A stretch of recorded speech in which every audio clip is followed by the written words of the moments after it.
मुंबई सपनों का शहर है भाई। लेकिन इसी चकाचौंध के पीछे छिपा है एशिया का सबसे बड़ा और सबसे बदनाम नर्क, जिसे दुनिया कामाठीपुरा के नाम से जानती है।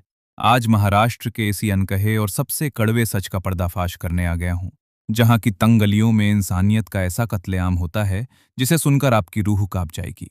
लोग सोचते हैं कि मुंबई सिर्फ पैसे, बॉलीवुड और ग्लैमर की जगह है, लेकिन इसी शहर के सीने पर बसा है एक ऐसा जराम का पुराना अड्डा, जहां सदियों से मासूम जिंदगियों को चंद पैसों के लिए सरेआम नीलाम किया जा रहा है। इस पूरे काले साम्राज्य का इतिहास ब्रिटिश काल से जुड़ा है, जब मजदूरों और फौजियों के मनोरंजन के नाम पर यहां बदनाम को ठे खोले गए थे। और आज ये पूरे देश का सबसे बड़ा देह व्यापार का हब बन चुका है। इस चमकते हुए नर्क का सबसे क्रूर, खौफनाक और घिनौना सच ये है कि यहाँ लीगल का नून आके झोल का फायदा उठाकर इंटरनेशनल तस्करी का एक बहुत बड़ा खूंखार माफिया सिंडिकेट काम कर रहा है। भारत के पिछड़े और गरीब राज्यों और पड़ोसी देशों की मासूम लड़कियों को नौकरी, फिल्मों में चांस, पैसे और बेहतर जिंदगी का झूठा झांसा देकर मुंबई बुलाया जाता है। और यहाँ लाते ही उनके मोबाइल और सारे जरूरी पासपोर्ट छीनकर उन्हें बंदूक की नोक पर इस गंदे और बदबूदार दलदल में धकेल दिया जाता है। वो बेबस लड़कियां चाहकर भी पुलिस के पास नहीं जा सकती, क्योंकि माफिया, लोकल गुंडे और दलाल उनके परिवारों को जान से मारने की धमकियां देते हैं। और उन पर इतना नकली कर्ज लाद दिया जाता है कि वो जिंदगी भर पाई पाई चुकाने के चक्कर में इसी पिंजरे में कैद रह जाती हैं। इस भयंकर दरमदगी और शोषण को देखने के बाद भी हमारा समाज, बड़े नेता और पूरा प्रशासन आंखें मूंद कर तमाशबीन बने रहते हैं। कामाठीपुरा के अलावा महाराष्ट्र के पुणे का बुधवार पेठ और नागपुर का गंगा जमुना इलाका भी ऐसे ही बदनाम दल्लल है, जहां हर दिन हजारों बेगुनाह लड़कियों की चीखें इन बंद कमरों की काली दीवारों में हमेशा के लिए दफन हो जाती हैं। कहने को तो देश में कई कड़े कानूना बने हैं, लेकिन ग्राउंड रियलिटी में ये पूरा धंधा पुलिस और रसूखदार सफेदपोश दलालों की मिलीभगत से रोजाना खुलेआम फल फूल रहा है। यहाँ आने वाले ग्राहकों को सिर्फ अपनी हवस और अय्याशी दिखती है।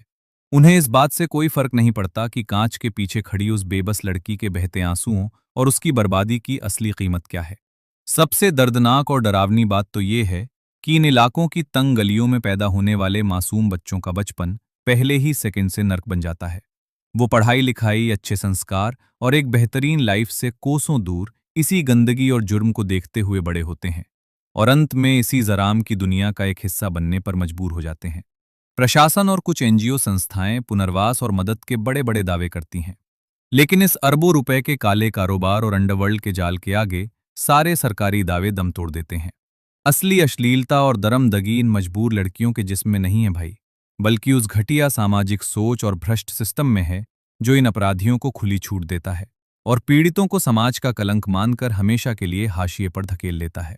अगर कोई लड़की अपनी जान पर खेलकर यहां से भागने की कोशिश भी करती है, तो ये बेरहम समाज उसे कभी सम्मान से वापस नहीं अपनाता, जिससे तंग आकर और टूटकर उसे दोबारा इसी नर्क की शरण लेनी पड़ती है।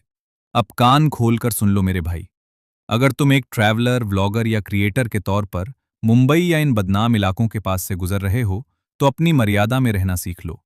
इन सेंसिटिव इलाकों में जाकर महिलाओं की फोटो खींचने या वीडियो बनाने की हिमाकत भूल कर भी, मेट्स भूल कर भी मत करना। वहां छिपे हुए माफिया के खूंखार गुंडे और बाउंसर्स पलक झपकते ही तुम्हारा लाखों का कैमरा तोड़ देंगे और तुम्हारी ऐसी कड़क धुनाई करेंगे कि तुम जिंदगी भर मुंबई का नाम याद रखोगे। नियम तोड़ने वालों के लिए यहाँ का कानून और यहाँ का अंडरवर्ल्ड दोनों बेहद बेरहम और जानलेवा हैं। किसी भी बड़े राज्य को समझने के लिए सिर्फ उसकी ऊंची गगनचुंबी इमारतें और नाइट लाइफ देखना काफी नहीं होता, उसके इन अंधेरे कोनों का कड़वा सच देखना भी बेहद जरूरी है।